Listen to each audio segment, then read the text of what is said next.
have been added. This time he must have got him, and Luke Fletcher has got his 350th first-class dismissal by pinning Harvey Hussain, LBW for 2. This bottle it and hit back tomorrow will do for that. Edged and another one. Fletcher's got another one, and Scrimshaw has nicked this, and Tom Moores has dived away there in front of Joe Clark at first slip. It's bat on the crease now. Fletcher comes in and bowls. He's bowled him. Off stump's gone. First ball, Fletcher's on a hat-trick.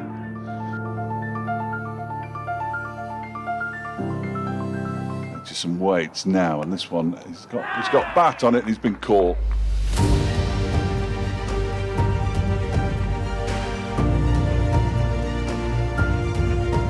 His next delivery. Oh, Hold him. The stumps, he has bowled him. The bail has been dislodged.